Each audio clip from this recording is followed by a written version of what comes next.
సద్గురుభ్యో నమః.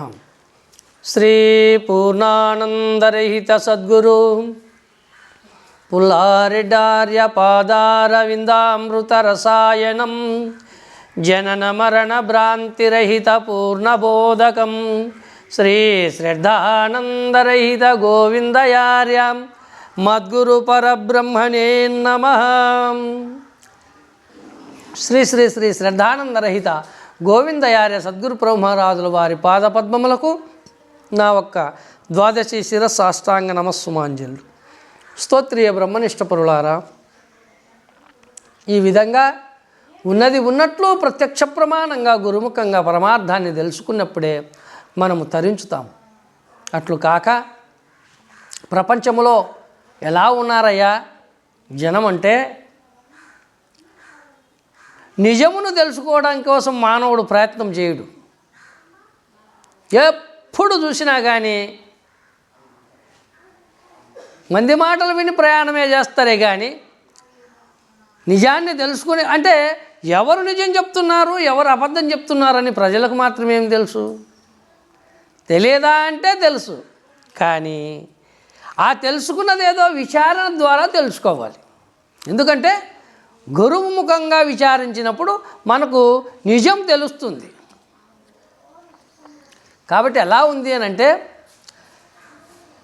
హరికరణకముక విదిలిత కరిమస్తక గలితమైన గణమౌక్తికముల్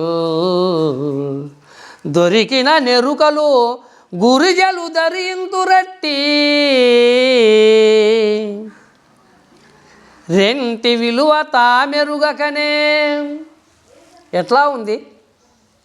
హరికర నకముక విధిలిత కరిమస్తక గలితమైన ఘనమౌతికముల్ దొరికిన ఎరుకలు గురిజలు ధరింతురు. హరికర నకముక విధిలిత కరిమస్తక గలితమైన ఘనమౌక్తికముల్. హరి అనగా సింహము. సింహము యొక్క గోర్లు, పంటి కూరలు దానివి ఎంతో విలువైనటువంటివి. అవన్నీ అరణ్యాలలో సింహాలు చనిపోయి ఉంటాయి, ఏనుగులు చనిపోయి ఉంటాయి. అక్కడ నివాసం ఉండి తిరిగేటువంటి ఈ ఆటవికులైన ఎరుకలు వాళ్ళు వివాహాలు చేసుకోవాలో పెళ్ళిళ్ళు చేసుకోవాలో అనుకున్నప్పుడు ఆ గురిగింజలను ఈ తీగలను అవన్నీ తీసుకొచ్చుకొని ఆభరణంగా చేసుకొని ఈ చెవులకు మెల్లల్లో అంతా ఆ తీగలు ఆ గింజలను వేసుకొని పెళ్ళిళ్ళు చేసుకుని వాళ్ళు అవే ఆభరణాలుగా ధరించుతూ ఉంటారు. ఎందుకంటే అక్కడ ఉండబడినటువంటి ఆ సింహము గోర్లు, ఆ సింహము యొక్క కూరలు కరిమస్తక గలితమైన ఘనమౌక్తికముల్.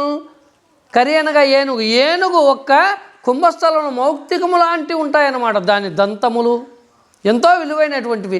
ఇవి గండోని పోయి పట్టణాలకు పోయి అమ్ముకుంటే డబ్బు వస్తుంది, బంగారు చేపించుకొని ఆభరణాలు పెట్టుకోవచ్చు అన్నటువంటి విచారణ లేదు వాళ్ళకి. రెంటి విలువ తామెరుగగనేక అట్లనే బోధ క్రమమెరుగగనేక. విపరీతమౌ బుద్ధి విడిచి నీవెప్పుడు ఉపచారములు చేయుచుండుము గురునికి గురు కృప కలుగా. అయ్యా, ప్రత్యక్ష ప్రమాణంగా మనము ఉన్నది ఉన్నట్టు తెలుసుకోవడం కోసం విచారణ అవసరం. చూడండి, ఆ అరణ్యంలో ఉండబడినటువంటి ఆ ఎరుకలకు ఇవి విలువైన వస్తువులు కదా, వీటి అమ్ముకొని సొమ్ము చేసుకొని ఆ సొమ్ముతో బంగారు చేపించుకొని ఆభరణాలు చేపించుకొని పెళ్ళిళ్ళు చేసుకోవచ్చు కదా అన్నటువంటి అంత విచారణ వాళ్ళకు కలుగుతుందా? కలగదు. ప్రజలు కూడా లభించినదేదో దానితోనే తృప్తి చెందుతా, ఇదే నిజము, ఇదే దేవుడు, ఇదే పరమార్థమని ఎవరు ఏమి చెప్తే అంతవరకు మాత్రమే ప్రయాణం చేస్తూ మన ప్రాప్తం ఇంతే, మనకు దొరికింది ఇంతే చాలు, ఇదే దేవుడు అనుకుందామని చెప్పేసి ప్రయాణం చేస్తున్నారు. కానీ యథార్థము ఉన్నది ఉన్నట్లు తెలుసుకోవడం కోసము దైవాన్ని మనము తెలుసుకోవడం కోసమే సద్గురుని ఆశ్రయించాల. అందుకే ఎలా ఉంటుంది, నిజమును చెప్తూ ఉంటే చక్కని విచారణ చేసేదానికి మనస్సు రాదు ప్రజలకు. మాయమాటలు చెప్పి, లేనిపోని కల్పితాలు చెప్పి, చిత్ర విచిత్రములైన భ్రమలను భ్రాంతులను పుట్టించితే అవి నిజమని వాటెమ్మడి పరిగెత్తుతారు జనము. నిజము నిష్ఠూరంగా ఉంటుంది. ఎందుకంటే ప్రత్యక్ష ప్రమాణం కదా, యథార్థం కదా. కలకండ బెల్లం ఉంది, బెల్లము తీయగా మెత్తగా ఉంటుంది. కలకండ అది తీపుగానే ఉంటుంది, కానీ గట్టిగా ఉంటుంది. బెల్లము నోట్లో వేసుకుంటే కరిగిపోతుంది తీయగా, కానీ ఎక్కువ తింటే జబ్బు చేస్తుంది, రోగాలు వస్తాయి. కలకండ గట్టిగా ఉంటుంది కొరికితే, కానీ ఎటువంటి హాని చేయదు. నిజము కూడా అది తీయగా ఉంటుంది. ఆ మాధుర్యమును అనుభవించితే చక్కని విచారణ, మనము విచారణ చేస్తూ చేస్తూ చేస్తూ చేస్తూ పొంగ పొంగ పొంగ పొంగ మనకు సత్యం అనేది కూడా నిజంగా మనకు అనుభవంలోకి వస్తూ వస్తూ వస్తూ అది కూడా మాధుర్యం అనేది తెలియబడుతుంది. కలకండలాగా బెల్లము తీయగా ఉంది, మెత్తగా ఉంది, నమాల్చిన కొరకాల్సిన అవసరం లేదప్ప, నాకు పండ్లు లేవు, మెత్తని బెల్లమే నాకు మేలు అని తింటివా ఎక్కువగా జబ్బు చేస్తుంది, రోగాలను బారిన పడతావు. అలాంటి మాటలే ప్రపంచంలో తీయని మాటలు చెప్పి నిజమని నమ్మిస్తూ ఉంటారు. నిజము చెప్పేవాడి మాటలు ఎప్పుడూ కఠినంగానే ఉంటాయి. అందుకే ముందు వాక్యంలో అనేది, నేనేమి అనబోతే నీకేమి దోచునో, లేని నిష్ఠురము లేకుండుటే లెస్స, పోనీ నీ మనసు, రుచి పుట్టితే పూను నీ మనస్సు. మానవుడు చేయబోనిన దానిని లోతెరిగి చేయదగునని మధ్యలో నేనెరిగి నీకు చెప్పితే. గాంధీ తాత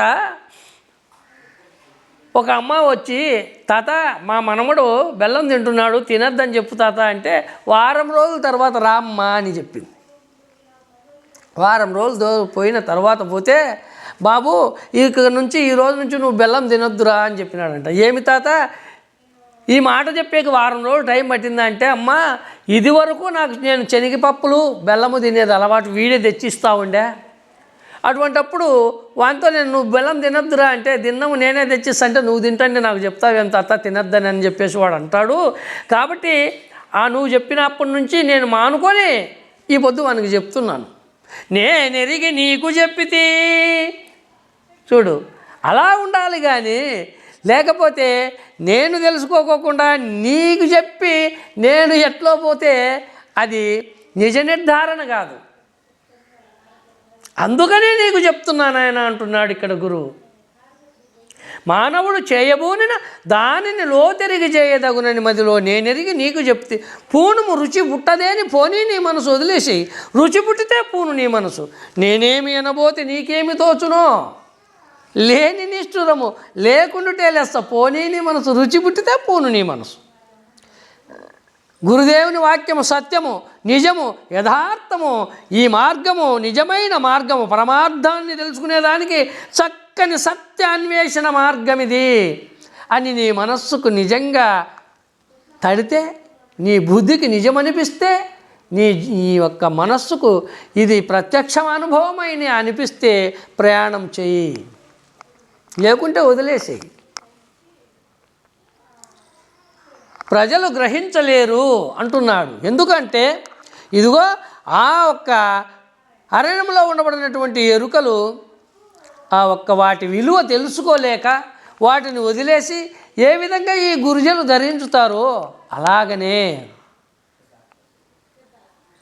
నిజమైనటువంటి గురువును మానవులు తెలుసుకునేదానికి ఎంత కష్టపడాల్సిన అవసరం ఉందో ఈనేటి కాల ప్రపంచములో సద్గురువు మన ఇంట్లోనే, మన ఊర్లోనే, మన వీధిలోనే, మన ఇంటి పక్కలోనే, మన సమీపంలోనే సత్యము చెప్పే సద్గురువు ఉంటే ఆ గురువును మనం ఎట్లా చూస్తాము?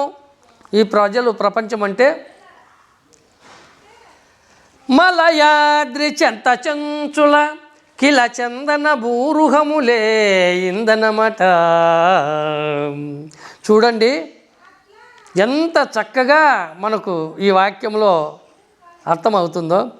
మలయాద్రి చెంత చెంచుల కిల చందన భూరుహములే ఇందనమట. మిక్కిలి గలుగబట్టి అట్లనే సులకన సుమి ఇంట గలుగు సూరీభూషణుడు బహుమాన్యుడు దురస్తుడెప్పుడు. తెలియని వారికి తెలిసేది కఠినము, తెలివిచే తెలిసితే తెలియజేసును బోధ. సూరీభూషణుడు బహుమాన్యుడు దురస్తుడెప్పుడు. అయ్యా, మలయాద్రి చెంత చెంచుల, మలయాద్రి అనగా హిమాలయ పర్వతములు, ఆ హిమవత్ పర్వతముల సమీపంలో ఉండబడినటువంటి చెంచు వాళ్లకు వాళ్ళు ఏం చేస్తారంటే చలిమంటకు ఆ గంధపు కట్టెలే వాడతారు, వంట చేసుకునేకి అవే వాడతారు, అవే ఇన్ని కట్టుకొని అమ్మకచ్చుకుంటారు. అన్ని దాంట్లకు వాటినే వాడుతూ ఉన్నారు. ఎందుకు అట్లా చేస్తున్నారు వాళ్ళు?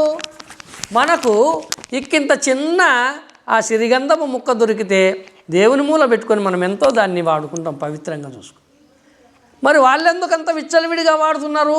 మిక్కిలి గలుగబట్టి ఎట్టనే సులకన సుమి ఇంట గలుగు సూరీభూషణుడు. ఎక్కువగా మిక్కిలిగా ఉన్నాయి కాబట్టి సులకన అయిపోయింది వాళ్ళకి. అట్లనే మన ఊర్లో, మన సమీపంలో, మన ఊర్లో, మన గేర్లో, మన సందులో, మన ఇంటి పక్కలో, మన ఇంట్లోనే ఉన్నాడు మహానుభావుడు, పరమార్థాన్ని తెలియజేసే గురువు. చక్కని వాక్యాలు, చక్కని పరమార్థము గురించి నిజమును ప్రత్యక్ష ప్రమాణంగా తెలియజేస్తున్నాడు అంటే గ్రహించలేము మనము, సులకనైపోతుంది. ఎవరు? ఓహో ఏమయ్యా, మరి మడూరు ఆశ్రమంలో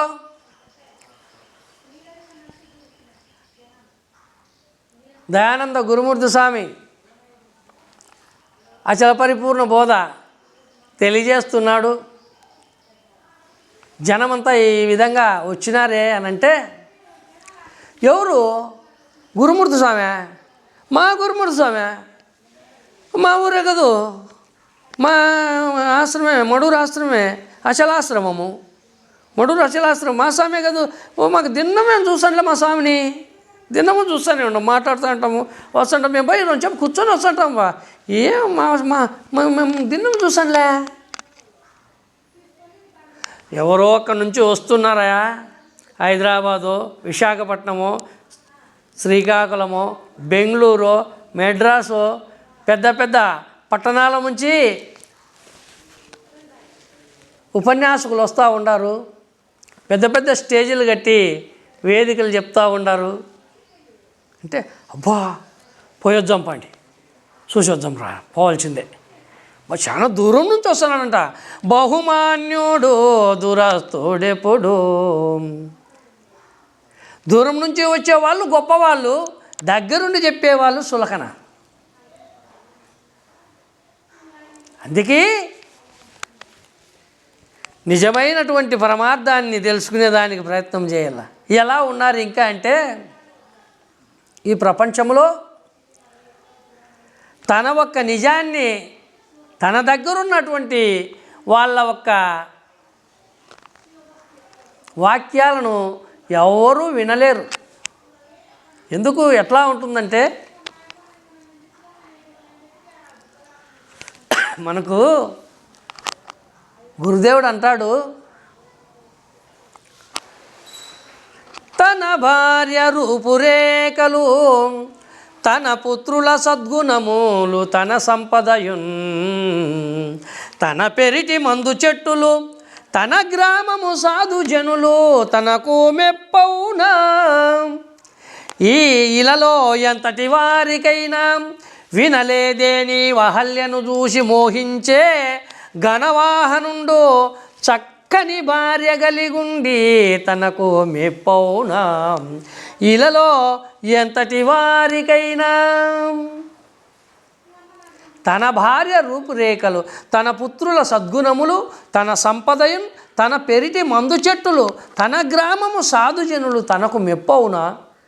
ఎవరికి మెప్పుగావు. ఇళ్ళలో ఎంతటి వారికైనా. వినలేదా? నీ అహల్యను చూసి మోహించే ఘనవాహనుడు.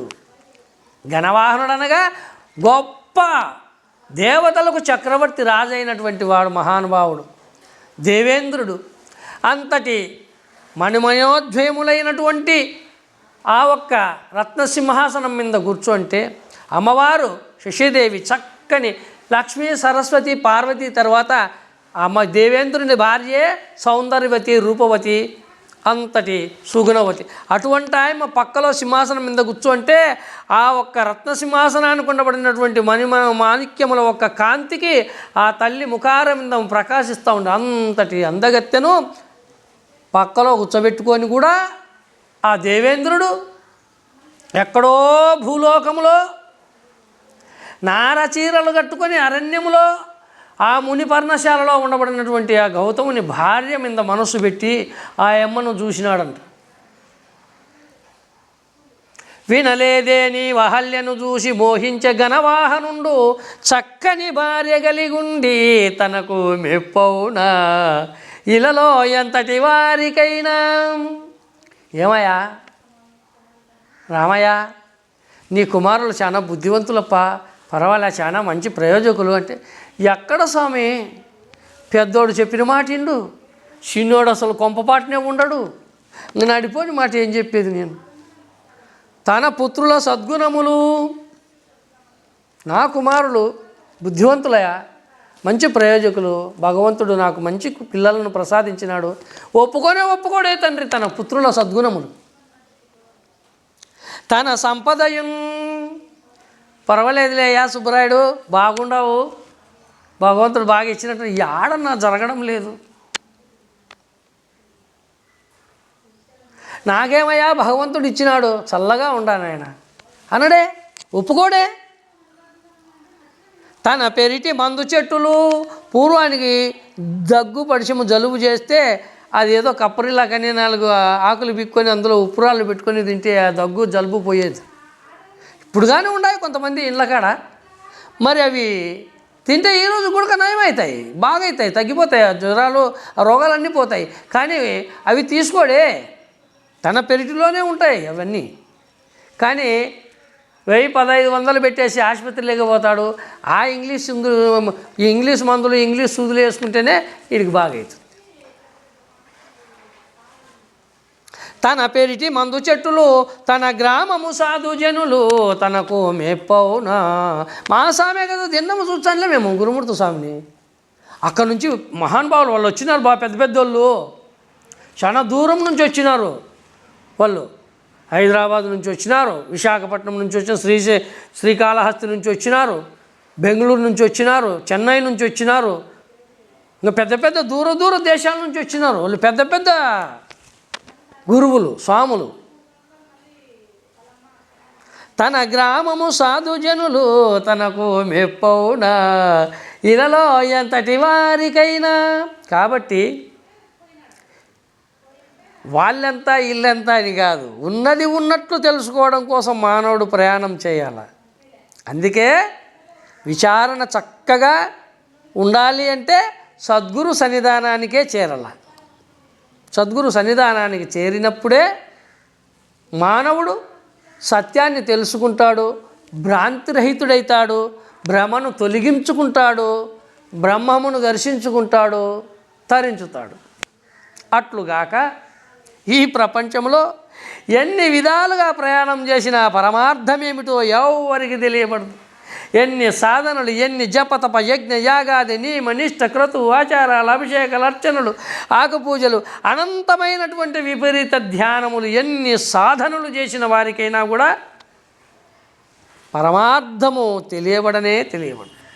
ఎందుకనగా ఇవన్నీ పరమార్థానికి సంబంధించినవి కావు. అందుకే మొదటనే అన్నాడు గురువుగారు, ఏ సాధన నీకెందుకు వీసానికి పనికి రాదు వినుమాయ్యా, నే సాధులచే విన్నది ఏ సాధన లేని బోధ ఎరిగింతు పోకు సాధనలందు మరిగి తేరాకు ఏ సాధనల జోలి నేనుల్లనని నీవు బాస చేసితివేని పరిపూర్ణ బోధనే నెరిగింతు పోకు సాధనలందు మరిగి తేరాకు. ఎంత ప్రత్యక్ష ప్రమాణంగా గురువుగారు మనకు తెలియజేస్తూ ఉన్నారు. ఎందుకంటే పరిపూర్ణ బోధకు ఏ సాధనలు అవసరం లేదు. గురుర్ముఖేన జ్ఞాతవ్యం.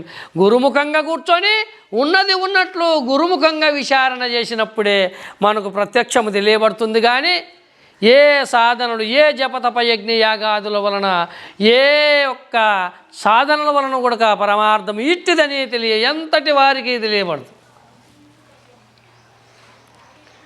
ఈ ప్రపంచంలో అనేకమైన సాధనలు చేసినారు మహాత్ములు. అన్నీ అడివిదావలే. సాంఖ్యమని, తారకమని, అమనస్కమని, పంచీకరణని అనేకమైనటువంటి సూపుల చేత, అనేకమైనటువంటి ధ్యాసనల చేత, యోగాల ద్వారా, ధ్యానాల ద్వారా పరమార్థాన్ని తెలుసుకోవాలని ప్రయాణం చేసినారు. కానీ అది దాపెరకమా? దేవుడు దాచిపెట్టుకొని ఉన్నాడా? అంత రవ్వు ఉండాడా? పోనీ ఒక స్థానంలో ఉండాడా? మరుగులో ఉండాడా? ఒక గుళ్ళో ఉండాడా? ఎక్కడున్నాడా ఆ దేవుడు? అంతటా సర్వకాలాల యందు, సకల దేశాల యందు సమస్తమైన వస్తువుల పదార్థములను చెల్లించక తనకు తాను అశరీరమై, స్వతసిద్ధమై, శాశ్వతమై, సత్యమై, నిత్యమై, ఎప్పటికీ చెల్లించక తనకు తానయ్యే ఉన్నాడు. నామరూప కులగోత్ర వర్ణాశ్రమ ధర్మములు లేక, రాకడ పోకడ లేక, పుట్టుచావులు లేక, హర్షద్వర్గములు లేక, ఆశపాశములు లేక, భవబంధములు లేక, శీతోష్ణ సుఖదుఖములు లేక, చీకటి వెలుగులుగాక, అష్టవిధ ప్రకృతిని అంటక ముట్టక తనకు తాను స్వతసిద్ధమయ్యే ఉన్నాడు. ఎండకు ఎండక, వానకు తడవక, కత్తులకు తెగక, త్రాళ్లకు కట్టుబడక, ఉరుములకు భయపడక, దేని చేత నాశనముగాక, అప్రమేయ శక్తి అయి, అనంతమై, అనంతాతీతమై, అంతటా తానయ్యే నిండి ఉన్నాడు. అదే అఖండచల పరిపూర్ణము, అదే సత్యము, అదే దైవము. అట్టి దానిని గురుముఖంగా బాగా విచారించి ఉన్నది ఉన్నట్టు తెలుసుకొని ఆ సత్యాన్ని ఎవరు దర్శించుతారో వారే భ్రాంతిరహితులైతారు. భ్రాంతితో ఉన్నంత వరకు ఎంతటి వారికి ఆ పరమార్థం ఇట్టిదని తెలియబడదు. ఎందుకనగా ప్రపంచమంతా భ్రాంతితోనే ఉంది. అందరూ భ్రాంతి బోధలే చెప్తారు. భ్రాంతితో నిన్ను కట్టేసే వాళ్ళే తప్ప భ్రమను తొలగించే వాళ్ళు ఎవరు లేరు. భ్రమ తొలగితేనే కానీ బ్రహ్మమనగా ఏమిటిదో తెలియబడదు. అందుకే భ్రమ తొలగిన బ్రహ్మము బట్టబయలు అన్నారు వేమన యోగేంద్రుడు. భ్రమ తొలగినప్పుడే పరమార్థమేందో నీకు తెలియబడుతుంది. భ్రమ తొలగాలి అంటే ఏం చేయాలి? అసలు భ్రమ అంటే ఏమిటి? ముందు భ్రమ ఏందో తెలుసుకోగలం మనం. భ్రమ అంటే ఏమిటిది? భ్రమ తొలగితేనే మనకు దైవం దర్శనం అవుతుంది. మరి భ్రమను ఎట్లా తొలగించుకోవాలా అంటే అది మనల్ని పట్టుకుందా, మనం దాన్ని పట్టుకున్నామా? దయ్యం కదా మనిషిని పట్టుకునేట్టు పట్టుకుందానంటే మరి భ్రమ పట్టుకుందా మనల్ని అన్నప్పుడు మనము దాన్ని పట్టుకున్నామా, అది మనల్ని పట్టుకుందా? అసలు భ్రమ అంటే ఏమిటిది భ్రమ? కాబట్టి నిజమును తెలుసుకోవడం కోసం ప్రత్యక్ష ప్రమాణాన్ని సద్గురు ముఖంగా తెలుసుకోవాలని అందరం కూడా రాబోయే వాక్యంలో మనము పూర్ణత్వంగా మనము గురుముఖంగా తెలుసుకొని అందరము సత్యాన్వేషణ పరులమై భ్రాంతిరహితులమై గురుర్ముఖంగా సత్యాన్ని తెలుసుకొని పరమార్థాన్ని చెంది పునర్జన్మరహితులమై తరించాలని తెలియజేస్తూ సద్గురు ప్రభు మహారాజుకు జై.